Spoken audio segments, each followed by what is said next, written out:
నమస్తే, welcome to Haripriya's media.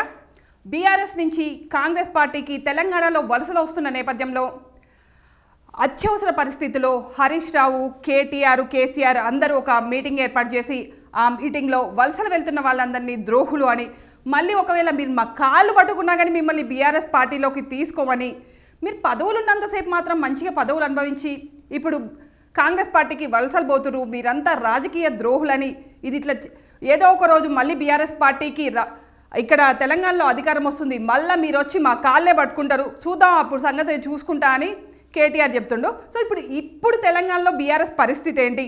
అత్యవసరంగా KTR meeting పెట్టి, అంటే ముందు మా కాళ్ళు పట్టుకున్నా కానీ రానివని చెప్పినా తర్వాత మళ్ళీ భావోద్వేగానికి గురయ్యారు.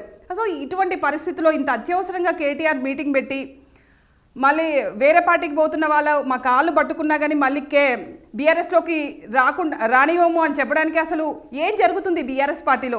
ప్రజెంట్ బీఆర్ఎస్ పార్టీలో ఉన్న లీడర్ చిట్టిబాబు గారిని అడిగి తెలుసుకుంటాం. ఇతను బీఆర్ఎస్ లీడరే. హలో, నమస్తే చిట్టిబాబు గారు. సార్, నిన్న అంత అత్యవసరంగా కేటీఆర్ మీటింగ్ పెట్టి మరి చెప్పడానికి రీజన్ ఏంటి సార్? మళ్ళీ వచ్చి మా కాళ్ళు పట్టుకున్నా తీసుకోమని. అంతే కదమ్మా. ఇప్పుడు వీళ్ళు ఎన్నికలు అవగానే ఈ జంపింగ్ జిల్లాలు అంటే ఎక్కడ అధికారం ఉంటే అక్కడ పరిగెత్తే ఈ బాబతులు మళ్ళీ రేపు వచ్చే రోజు వస్తుంది తొందరలోనే. మరి ఇంతకుముందు మీరు చేసిన పనేగా సార్ ఇప్పుడు వాళ్ళు కూడా చేస్తుంది. మీరు కూడా అధికారంలో ఉన్నప్పుడు కాంగ్రెస్ పార్టీ నుంచి తీసుకున్నారు కదా, అప్పుడు ఎందుకు గుర్తుకురాంది, ఇప్పుడు ఎందుకు గుర్తొస్తుంది ఆయనకి? అప్పుడు గుర్తుకురాని అప్పుడు వాళ్ళుగా వచ్చారు, మరి ఇప్పుడు వాళ్ళుగా వెళ్ళిపోతున్నారు. అంటే వాళ్ళు అంటున్నారు సార్, వాళ్ళుగా వెళ్ళిపోతున్నారని అంటున్నారు అవతల కాంగ్రెస్ పార్టీ నేతలు. వాళ్ళు గేట్లు తెరిచామని సీఎం ఓపెన్ గా చెప్తా ఉంటే ఇంకా వాళ్ళుగా వచ్చారండి, గేట్లు తెరిచాము, గేట్లు తెరిచి ఆహ్వానిస్తున్నామని వాళ్ళు. అంటే సీఎం చెప్పింది ఏంటంటే మా గేట్ల ముందు ఎదురు చూస్తున్నారు కాబట్టి మేము గేట్లు తెరిచాము అంటున్నారు. ఒక్కొక్కరు ఇంటికి వెళ్ళి మళ్ళీ ఆహ్వానిస్తున్నారు, ఇంటికి ఇళ్ళకి వెళ్ళి మరి వాళ్ళుగా రావడం ఇళ్ళకి వెళ్తున్నారు. మనిషి ఇంటికి వెళ్తాం, ఒక్కొక్కళ్ళు ఇంటికి వెళ్తాం, ఆహ్వానించడం అది వాళ్ళు పెట్టుకున్నారు వాళ్ళు. ఎందుకంటే వాళ్ళ క్యాండిడేట్స్ లేరు, వాళ్ళకి లేరు నాయకులు. కాంగ్రెస్ లో ఉన్నదంతా అందరూ సీఎం క్యాండిడేట్లకు గొడవ పట్టుకునే బాబు తప్పి ఏదో తంటి గారెల పట్టులో పడ్డట్టు రేవంత్ రెడ్డి అయిపోయాడు. ఎప్పుడు రేవంత్ రెడ్డి దింపాలని వాళ్ళు చూస్తా ఉన్నారు. ఒక పక్క బట్టి విక్రమార్క, ఒక పక్క ఉత్తమ్ కుమార్ రెడ్డి, మరో పక్క కోమటిరెడ్డి. ఎప్పుడు ఎంపీ ఎలక్షన్స్ అయిపోతాయో ఎప్పుడు రేవంత్ రెడ్డి దింపి రెండో కృష్ణుడు రావాలి, ఆ రెండో కృష్ణుడు ఎవరు వీళ్ళ ముగ్గురులో అది జరుగుతుంది. కనుక వాళ్ళకి ఇలాంటి ప్రక్రియలు చేస్తూ ఉంటారు. ఈ తాత్కాలికం అలాంటి వాళ్ళని రేపు ఇటు వచ్చిన వాళ్ళు రేపు అటు వెళ్తారు. కనుక మేము చేసుకోవాలి, దాంట్లో తప్పే ఉంది. మరి ఇప్పుడు కేశవరావు నేను ఎట్లాగో వచ్చిన దగ్గరికే వెళ్తున్నాను, తీర్థయాత్రకు పోయినా మళ్ళీ వస్తున్నా, అక్కడేమో అధికారం కొందరి చేతుల్లోనే కేంద్రీకృతమైంది, ఈ స్కామ్లలో ఇరికింది, నాకు నచ్చలేదు, నాకు అక్కడ గౌరవం లేదు కాబట్టి పోతున్నాడు. ఇప్పుడు కడియం శ్రీహరి కూడా పోతుండు. ఆయనకి కేసీఆర్ గారికి గౌరవం లేదు అనే మాట తప్పమ్మా. ఆయన కూడా ఆ మాట అనలేదు. మీరు మీడియా పుట్టించొద్దు. ఆయన నాకు చాలా గౌరవం, నాకు చాలా గౌరవం ఇచ్చారు. అయినా నాకు 50 ఏళ్ళుగా అంటే ఆయన చెప్పింది కదా సార్, కొంతమంది చేతిలోనే అక్కడ మొత్తం పూర్తిగా ఉంది, మామూలు దగ్గరికి రానియరని. ఆయన దగ్గర ఆ మాట ఆయన కరెక్ట్ కాదమ్మా. ఆయన అన్నది వేరే తిరిగి సందర్భంలో ఆయన పక్కనే సీఎం ఎక్కడ కూర్చుంటే కేసీఆర్ గారు ఎక్కడ కూర్చో పక్క చేయి ఆయనకి వేసారు. మొన్న కూడా నల్గొండలో కూడా మరి ఇంత మర్యాద ఇచ్చిన ఎందుకు పోతుంది సార్? మరి ఎందుకు పోతున్నాడంటే ఆయనకి పుట్టిల్లు కాంగ్రెస్ 40. అంటే ఇప్పుడు మీరేమంటున్నారు, కాంగ్రెస్ పార్టీ నుంచి వచ్చిన వాళ్ళంతా మళ్ళీ కాంగ్రెస్ పార్టీలోంచి వెళ్ళిపోతున్నారేగా? వాళ్ళ ఆశ, వాళ్ళ కర్మ. కాంగ్రెస్ పతనం అయిపోయే మునిగిపోయే పడవ దేశం మొత్తం లేదా. కాంగ్రెస్ రాహుల్ గాంధీ పుణ్యమని కాంగ్రెస్ అందరూ చీ కొడుతున్నారు, తూ అంటున్నారు. ఏ పార్టీ కూడా అటు కేజ్రీవాల్ అవనివ్వండి, అటు అఖిలేష్ యాదవ్ అవనండి, అటు మమతా బెనర్జీ అవనివ్వండి, అటు పంజాబ్ మానవ్ అవనండి, ఏ పార్టీ కూడా వాళ్ళ మిత్రపక్షాలు ఎవరు కూడా కాంగ్రెస్ ని పక్కకు తోసేస్తున్నారు. కాంగ్రెస్ ని దగ్గర సీట్లు పంపుతా చూస్తున్నారు కదా. సో కాంగ్రెస్ దేశవ్యాప్తంగా పతనం అవుతుంది. ఆ కాంగ్రెస్ లోకి వెళ్ళాలి అనుకుంటే వాళ్ళ కర్మ ఏం చేస్తాం? ఎవరి కర్మ ఎవరు? మరి వరంగల్ నుంచి టికెట్ ఇచ్చిన క్యాండిడేట్ కూడా వెళ్ళిపోయింది కదా సార్. రాత్రికి రాత్రి లెటర్ రాసి ఈ స్కామ్ల దాంట్లో మేము ఉండను అని ఆమె చెప్పారు.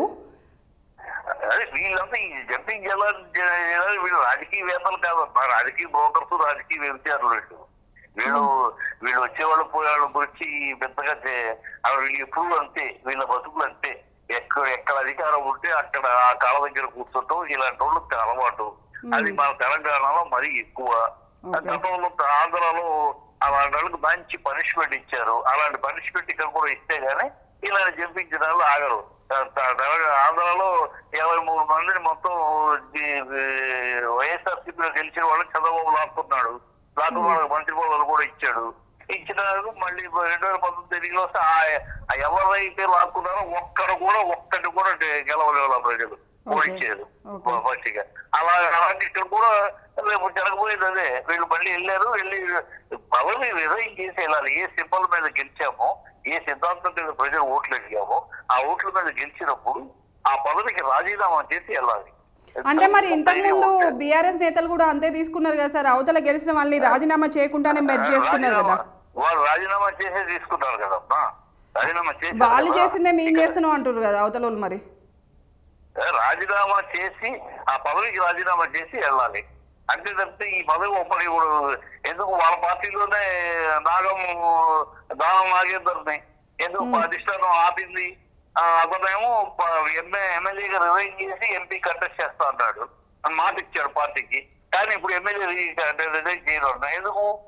ఎమ్మెల్యే ఒకవేళ ఎంపీ ఓడిపోతే ఎమ్మెల్యే ఏదో ఉంటది కదా.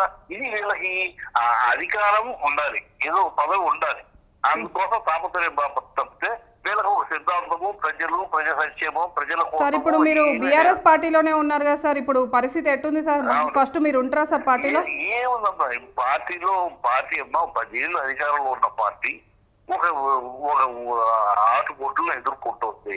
ఇది పెద్ద సమస్య కాదు. అలనాడు తమిళనాడులో డిఎంకే 10 ఏళ్ళు పరిపాలించేలాగా ద్రావిడ మున్నేట్ర కళగం 10 ఏళ్ళు వరకు ఇలాగే దెబ్బతింది, మళ్ళీ పొందుకుంది. ఇవన్నీ రాజకీయాలు సహజం. సార్ ఇప్పుడు మీరు ఉంటున్నారా సార్ పార్టీలో? మీరు ఉంటున్నారా? మీరు ఒక రోజు కలిసినప్పుడు ఉద్యమ పార్టీ అని నేను ఇంట్లోకి వచ్చిన బీజేపీ నుంచి అని చెప్పారు. సో ఇప్పుడు ఉంటున్నారా సార్? 100% ఉంటారమ్మా. నేను ఒక సిద్ధాంతపరంగా, ఒక పద్ధతి పరంగా కాంగ్రెస్ మద్ద వ్యతిరేకిగా ఆనాడు బీజేపీకి చేరారు. బీజేపీ నేషనల్ స్పిరిట్, జాతీయవాదం అని చెప్పి నమ్మి వెళ్ళారు. ఇవాళ జాతీయవాదం పోయింది. అక్కడ ఓన్లీ మోడీ వాదం తప్పితే మరో వాదం లేదు, జాతీయవాదం లేదు, ఏమీ లేదు. ఇక్కడ స్టేట్ యూనిట్ మనం నీచంగా తయారైతే డబ్బులు సీట్లు అమ్ముకుంటాము. ఇవాళ కూడా ఎంపీ సీట్కి 2 ఎకరాలు. మోడీ గారు వస్తే, మోడీ గారి ప్రచారానికి వస్తే ప్రచార రథంలో నుంచుంటానికి 2 లక్షలు ప్రచారంలో నుంచుంటానికి. ఇలాంటి దౌర్భాగ్య స్థితికి పార్టీ దిగజారిపోయింది స్టేట్ పార్టీలు. కనుక వదిలేస్తారు.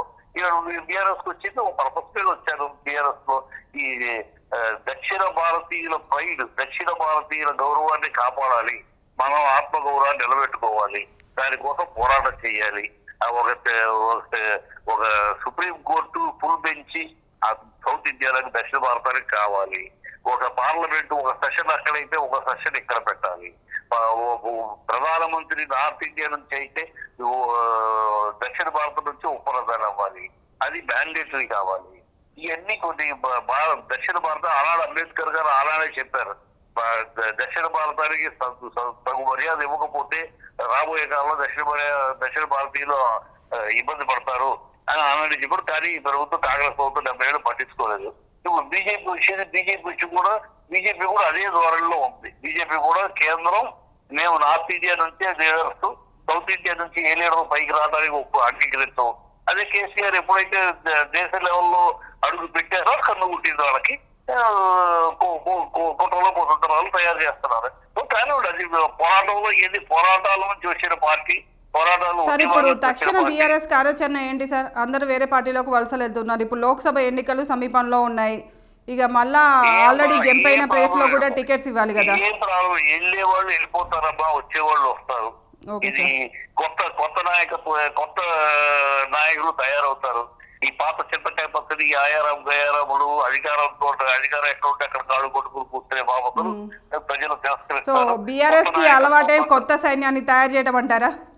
బాగా విఆర్ఎస్ అలవాటే కొత్త సైడ్ అని. ఇప్పుడు ఉన్నాళ్ళందరూ ఎంతమంది కొత్త వాళ్ళు కదా, కొత్త అదే సార్ కేటీఆర్ నిన్న చెప్పారు, ట్వీట్ చేశారు, కొత్త సైన్యాన్ని తయారు చేసుకుంటాం, కొత్త నెత్తుని సృష్టించుకుంటాం, మళ్ళా ఒక్కటిలో స్టార్ట్ అయ్యి 100 లక్షలతో వస్తామని. అంటే ఒక కొత్త సైన్యం తయారు, కుంగిపోటాలు కూలిపోటాలు జరగవమ్మా. ఎందుకంటే ఇది పోరాట స్ఫూర్తితోటి ఉన్న పార్టీ. ఈ పార్టీ కుంగిపోటాలు కుమిలిపోటాలు ఉండదు. వాళ్ళు కాంగ్రెస్ వాళ్ళు ఏదో రాగానే ఇల్లు అంటారు. సార్ ఇదంతా స్వయంకృత అపరాధం అనే అవతల పార్టీ వాళ్ళు అంటున్నారు సార్.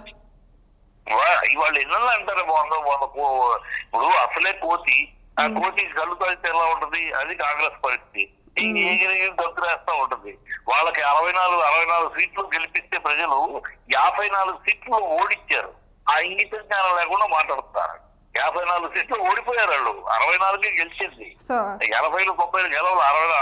ఇప్పుడు ఫైనల్ గా లోక్సభ ఎన్నికల నేపథ్యంలో బీఆర్ఎస్ నెక్స్ట్ స్టెప్ ఎలా ఉండబోతుంది సార్? మీరు అందులోనే ఉంటున్నారు కదా, చూస్తున్నారు కదా డైలీ, ఎలా ఉండబోతుంది?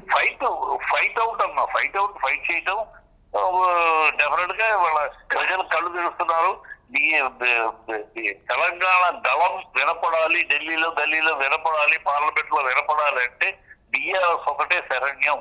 ఈ కాంగ్రెస్ లు బీజేపీలు తెలంగాణ దళాన్ని విడిపించలేరు, విడిపించే బలం లేదు వాళ్ళకి.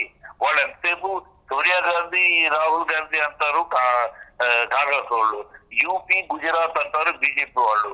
అంతేగాని తెలంగాణ మా తెలంగాణ సార్ ఇప్పుడు ఎన్ని సీట్లు గెలిచే అవకాశం ఉంది సార్? మేము వాళ్ళు అవుతున్నట్టు డబుల్ డిజిట్లు చెప్పలేదేమో, ముగ్గురు పంచుకుంటామని చెప్పి ముగ్గురికి పంచుతారు ప్రజలు. ఒకరికి ఏకగ్రీవంగా ఒకరికి జరగదు. మేము ఏం వస్తామనేది జ్యోతిష్కి ఎవరికి డబుల్ డిజిట్ రాదు, 500 కాదు. Okay sir, thank you very much sir.